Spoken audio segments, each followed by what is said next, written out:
एक वृक्ष पर एक उल्लू रहता था। उल्लू को दिन में दिखाई नहीं पड़ता, इसलिए वह दिन भर अपने घोंसले में छिपा रहता है और जब रात होती है तो वो शिकार के लिए बाहर निकलते हैं। गर्मी के दिन थे। दोपहर का समय। आकाश में सूर्य आग के गोले की तरह चमक रहा था।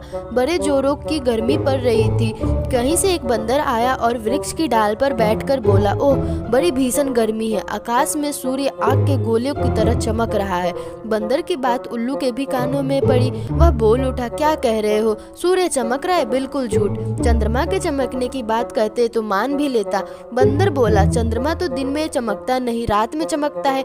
इस समय दिन है, दिन में सूर्य ही चमकता है। सूर्य का प्रकाश जब तीव्र रूप से फैल जाता है तो भयानक गर्मी पड़ती है। आज सचमुच बड़ी भयानक गर्मी पड़ रही है। बंदर ने उल्लू को समझाने का बड़ा प्रयत्न किया कि आकाश में सूर्य चमक रहा है और उसके कारण भयानक गर्मी पड़ रही है, पर उल्लू अपनी बातों पर अड़ा रहा। बंदर के अधिक समझाने पर भी वह यही कहता रहा कि न तो सूर्य है, न सूर्य का प्रकाश और न गर्मी पड़ रही है। उल्लू और बंदर दोनों जब देर तक अपनी अपनी बात पर अड़े रहे तो उल्लू ने अपने दोस्तों के पास चलकर निर्णय करने का विचार किया।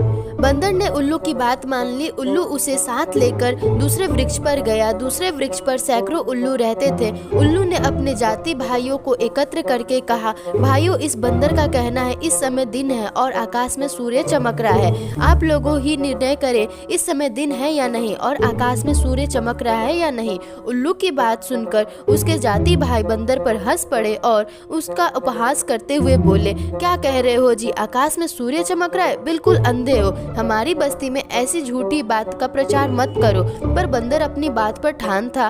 बंदर की बात सुनकर सभी उल्लू कुपित हो उठे और बंदर को मारने के लिए झपट पड़े।